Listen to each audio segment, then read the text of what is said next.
안녕하세요. 칼럼 읽어주는 남자 카링남 한동화입니다. 한동화의 생생별구 시작합니다. 오늘의 주제는 쌀밥입니다. 최근 쌀밥을 냉장고에 넣었다가 먹으면 살이 덜 찐다는 말이 있는데요. 과연 어떤 내용일까요? 그럼 한번 살펴보도록 하겠습니다. 탄수화물은 우리 몸에 꼭 필요한 영양소입니다. 그런데 언제부터인가 탄수화물은 비만을 쉽게 유발하기 때문에 건강에 적으로 여겨지면서 꺼리고 있습니다. 그러나 어떤 탄수화물을 어떻게 섭취하느냐에 따라서 그 걱정 정도는 달라질 수 있습니다. 건강에 도움이 되는 탄수화물도 있기 때문입니다. 탄수화물의 종류에는 녹말이라고 부르는 전분, 섬유소인 셀룰로스, 그리고 포도당 등으로 구분할 수 있습니다. 우리가 먹는 곡물이나 감자와 고구마와 같은 뿌리식물의 탄수화물은 보통 전분이라고 부르죠. 전분은 소화가 가능하지만 셀룰로스는 초식동물 이외에는 소화시킬 수 없습니다. 식품의 종류에 따라서 소화 정도의 차이가 나는 이유는 바로 전분의 구성 성분 때문입니다. 구성 성분 중에 하나인 아밀로스 함량이 높으면 소화가 잘 안 되고 아밀로펙틴 함량이 높으면 소화가 잘 됩니다. 예를 들면 맵쌀은 아밀로스 비율이 높고 찹쌀은 아밀로펙틴의 비율이 높기 때문에 맵쌀에 비해서 찹쌀이 소화가 잘 되죠. 그래도 이 전분들은 소화가 잘 되는 편에 속하는 전분들입니다.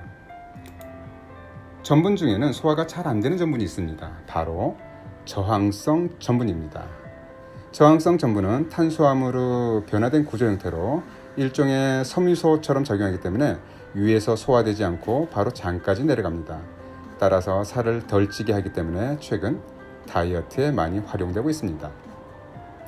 저항성 전분에는 4가지 종류가 있습니다. 첫 번째는 현미, 통밀, 콩 등의 통곡식에 포함되는 소화가 불가능한 저항성 전분입니다. 두 번째는 높은 아밀로스 함량을 가진 옥수수, 생감자와 그리고 안 익은 녹색 바나나 속에 들어있는 저항성 전분입니다. 세 번째는 쌀밥이나 파스타 등 전분이 포함된 음식을 조리한 후에 냉각을 시켰을 때 형성되는 저항성 전분입니다. 그리고 마지막 4번째는 소화가 되지 않도록 화학적으로 변형을 시킨 저항성 전분으로 나뉩니다. 흥미로운 사실은 탄수화물이 포함된 식품을 요리해서 차갑게 먹으면 소화되지 않는 저항성 전분을 늘릴 수 있다는 점입니다. 예를 들면 쌀이 밥이 되는 과정에서 원래의 구조가 불안정해지는데 쌀의 전분이 냉각되면서 저항성 전분으로 바뀐다는 것입니다. 이때 다시 열을 가해도 저항성 전분의 양은 감소하지 않습니다. 한 가지 실험을 살펴보았습니다. 갓 지은 흰 쌀밥에는 저항성 전분의 양이 100g당 0.64g이었고 이것을 상온에서 10시간 동안 식혀놓은 흰 쌀밥은 100g당 1.3g, 그리고 갓 지은 쌀밥을 식혀서 4도씨 냉장고에 24시간 동안 보관해 놓았다가 다시 가열을 한 이후에는 100g당 1.65g으로 높아졌습니다. 이러한 결과를 보면 식힌 밥을 먹어도 좋고 냉장 보관 후 차가운 상태로 먹어도 좋고 냉장 보관 후 먹을 때는 덮여서 먹어도 좋다는 것을 의미합니다.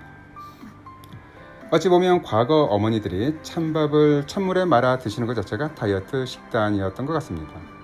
스시 또한 찬밥으로 만들기 때문에 저항성 전분 함량이 높다고 볼 수 있습니다. 동시에 첨가된 식초가 전분을 더욱 단단하게 붙들어매는 역할을 해서 소화를 더디게 합니다. 스시를 조금만 먹어도 배가 부른 이유가 여기에 있지 않을까 합니다. 상온 혹은 냉장고에 보관해 놓았다가 먹는 즉석밥도 저항성 전분이 많을 것 같습니다. 저항성 전분은 포만감을 주면서 식사량을 줄여주고 칼로리가 낮기 때문에 다이어트에 도움이 됩니다. 또한 대장의 정상 세균총들의 먹이가 되면서 인슐린의 저항성을 개선시켜서 당뇨병을 예방합니다. 그리고 대장에서 단쇄 지방산으로 변화되어 결장세포 염증을 줄이고 교양성 대장염이나 크론병의 효과를 나타내고 항암작용을 나타냅니다. 저항성 전분은 건강한 착한 전분임에는 분명해 보입니다.